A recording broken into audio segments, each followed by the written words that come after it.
Assalamualaikum warahmatullahi wabarakatuh. Ya, selamat bertemu kembali di di kelas yang berbeda dan dalam suasana yang berbeda. Nah, sekarang kita belajar tentang kita masuk mata pelajaran prakarya. Nah, ini adalah tentang kita baru pertama pertemuan secara daring di bab satu. Nah, sini bab satu tentang kerajinan bahan keras. Jadi kalau kita kemarin sudah belajar kelas 8, lalu di kelas 9 tentang kerajinan bahan keras. Nah, di sini kita ada materi karena kemarin ada pengumuman sudah ngambil buku. Nah, bagi kalian yang belum ngambil buku, itu dicatat dulu. Dicatat materi yang ada di video ini, dicatat semua, dicatat.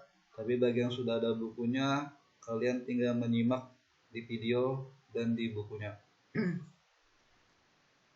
Nah, cari di buka bukunya, cari yang sama ini, karena kita berbeda halaman antara buku guru dan buku siswa. Jadi aku pada tahu halaman berapa di bukumu. Nah, kalian perhatikan aja. Nah, di sini adalah prinsip kerajinan bahan keras.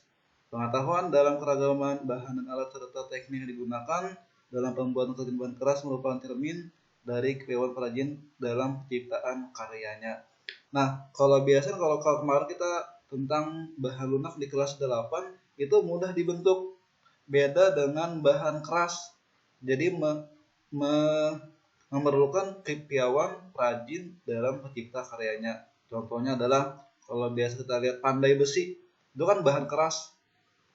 Tidak bisa orang membuat pisau, terus ada parang atau sejenisnya dari besi, itu harus mempunyai keahliannya dengan dibantu alatnya untuk menjadi sebuah kerajinan. Karena bahan keras. Beda kalau kita kemarin kelas 8, bahan lunak itu mudah dibentuk. Nah, terus lanjut. Pengolahan limbah keras maupun organik memiliki prinsip yang sama, yaitu menggunakan sistem reduce, reuse, recycle. Kalau kalian ingat kemarin reduce, reuse, recycle. Nah, di sini ada contoh recycle atau mendaur ulang limbah keras yang menjadi karya kerajinan tangan.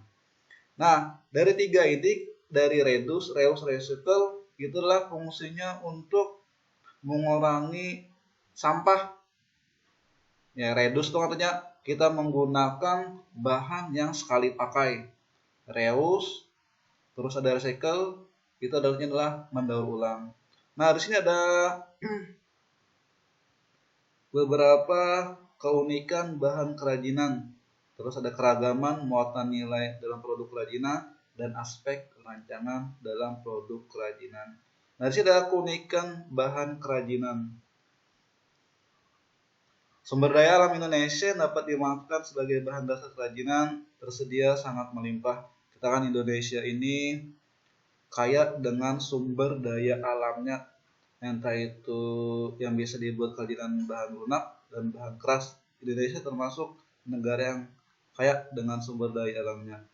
Nah, setiap permukaan bumi memiliki ciri sumber daya alam yang berbeda satu sama lainnya. Seperti laut, sumber daya yang menghasilkan antara lain adalah bebatuan, cangkang kerang, sisik ikan, tulang ikan, tumbuhan laut, dan sebagainya.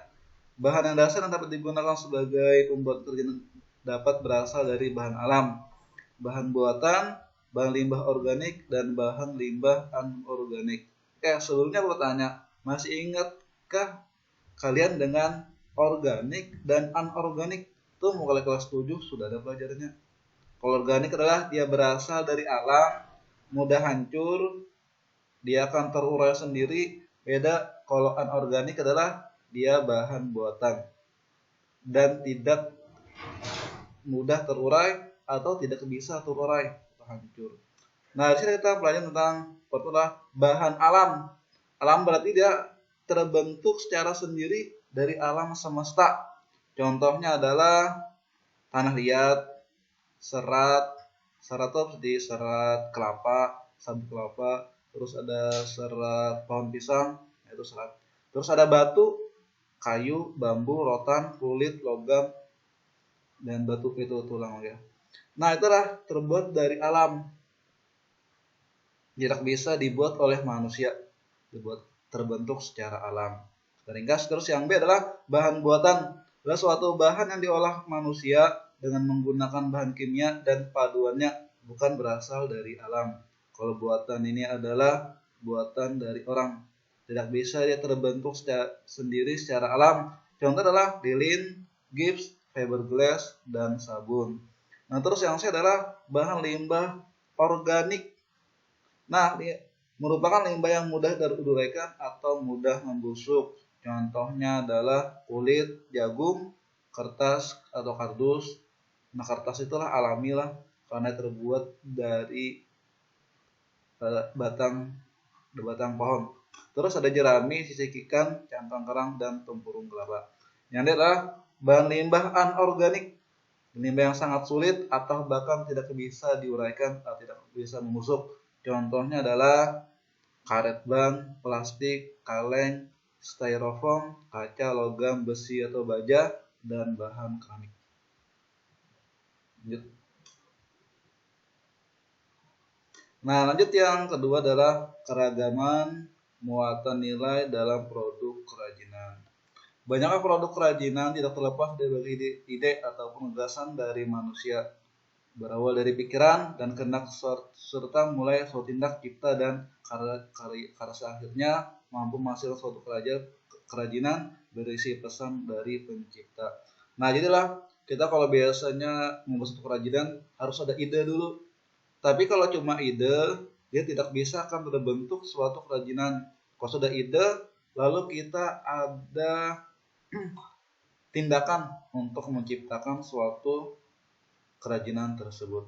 Nah, di sini ada 4 nilai produk kerajinan dapat dibedakan jadi 4 sebagai berikut.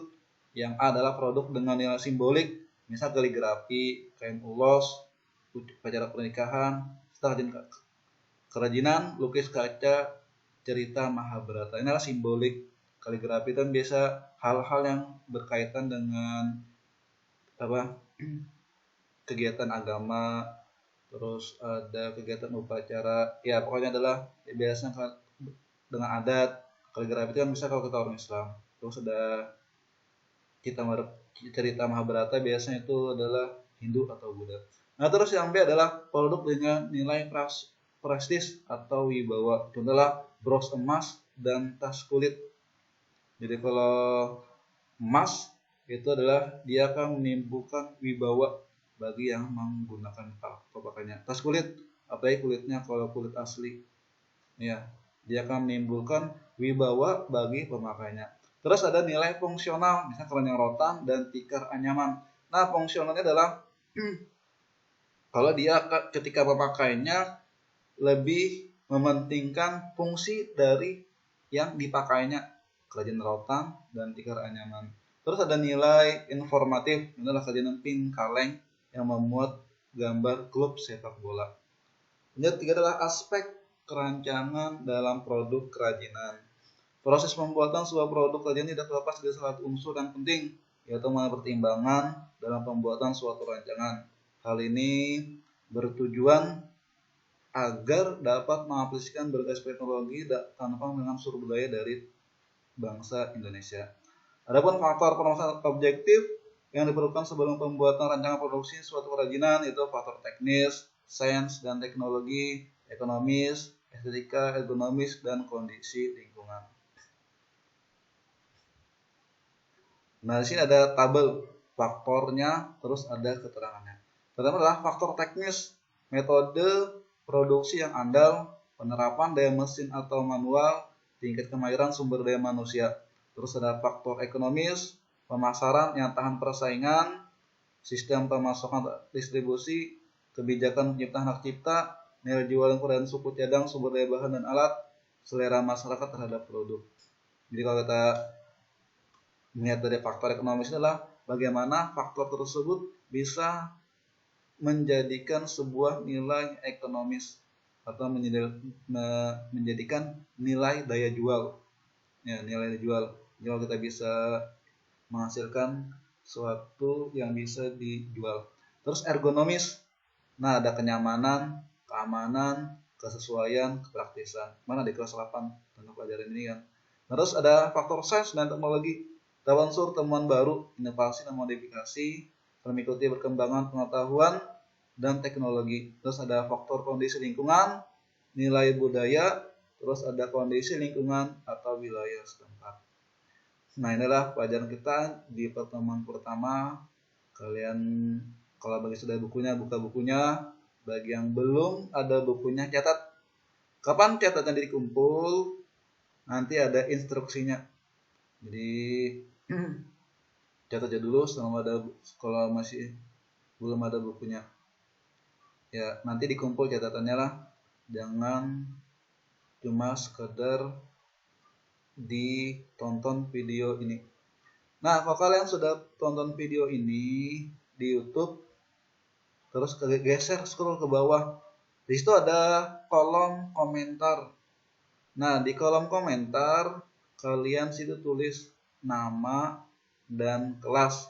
Terus ketik hadir. Membuktikan kalian sudah mempelajari pelajaran ini. Jadi absennya selain di e-learning juga absennya ada di sini. Ya, sebelum dan sudahnya, sebelum kalian menutup video ini, jangan lupa subscribe video ini. Terima kasih. Akhirul kalam. Assalamualaikum warahmatullahi wabarakatuh.